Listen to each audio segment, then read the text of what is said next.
I'm so happy to be presenting today, particularly on this topic of software estimation. It happens to be a very favorite topic of mine and has been for a number of years, and certainly we've worked with a number of clients, most of them successfully, but there's been some challenges along the way as well in trying to help organizations improve their estimating practices. Unlike the weather, which everybody talks about but can't do anything about, estimation I find is something everybody talks about but doesn't seem very willing to do much about it. Estimation in some shops even kind of has a negative negative connotation to it, and so I think part of what I want to convey today is perhaps a different way of framing the conversation around software project estimation, in so much as thinking about it as a decision-making tool, thinking about it as being able to have another vehicle to help manage risks. So, with that in mind, really what I'm suggesting that we talk about when we talk about estimating in our development shops is that we talk about it in the context of having more information, better information in order to make better decisions. So what I'm going to talk about today is what is that information that you need, and is it information that you currently have, or is it information that has yet to be gathered and analyzed and reported on? We also find that typically there's at least one key element that's missing from the information that's required or necessary to improve your overall estimating capability. So we'll talk about what that missing measure is. And then I want to explore what are the different options you have for putting in practice good estimating techniques. And so we will look at that as well. So with that in mind, let's move forward. So decisions. It's a decision-making vehicle. Estimating is a decision-making vehicle. So what decisions need to be made? Well, when we're talking about estimating, people certainly want, our management wants information to help with the planning process. I'm guessing that many of you perhaps are going through an annual planning cycle right now for the coming year. And included in that are probably budget implications as well, and therefore wanting estimates, high-level estimates to help with the planning and budgeting process that we all have to go through. So what information is available to us? At that stage of the game, the planning and budgeting, not a lot of information is available to us,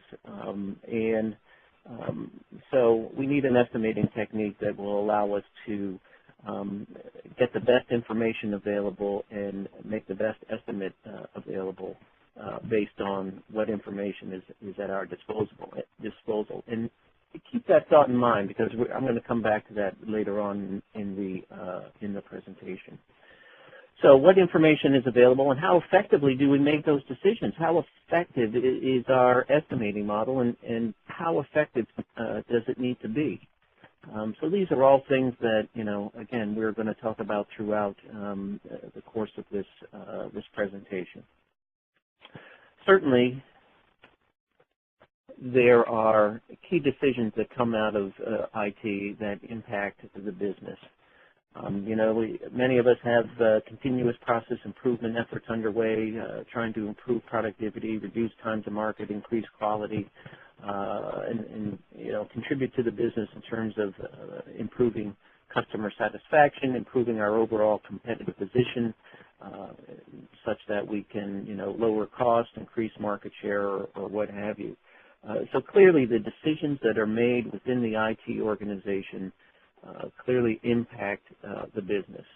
And within that, just getting used to the arrows here.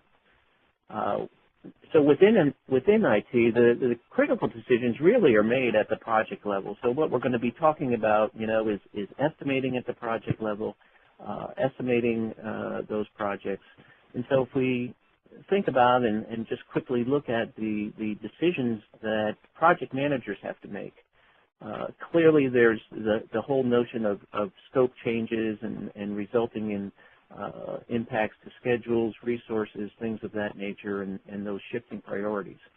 And those decisions and being able to make those decisions, again, demand good estimating capabilities. There's the whole notion of managing customer expectations and even managing our own senior management expectations with regard to project outcomes. And so when we, commit to a particular date or align ourselves with particular budget dollars or what have you, we have to manage those expectations. And, as for example, priority shift, we have to reset expectations. And so we need to be able to do that in an effective way and build credibility around that and around our ability to do that. We also have to take into consideration, performance issues, how productively we can work and what kind of team we're going to put together and what are those skill levels and whatnot. And so we can be able to estimate or measure or understand the impact that performance is going to have on our estimates, all the while probably first and foremost being able to control our project costs. And so, it's really critical, and probably the most critical point at IT is really, I would contend, at the project level, where we're, delivering products, programs to the business. And we have to get it right. We have to get those estimates right. We have to effectively manage those projects and programs and product deliveries. And in order to do that, we need information. And therein lies a big part of the challenge. Because, a successful organization or an organization that is successfully estimating projects and managing client expectations and whatnot, we find that they have established a fairly mature, robust, what I'm calling here an information framework. They have a repository of historical data. That historical data feeds into their projects and their estimating capabilities. There's a continuous loop that is, as projects are completed and actual data is collected, it feeds back into that repository. The organization has a good sense of itself relative to its ability to perform and at what level it performs, may even be so mature and so sophisticated that they're reporting their performance measures on through an executive management dashboard across the enterprise. They have good baseline information and whatnot. So it's really information that allows them to understand what we would call their level of performance.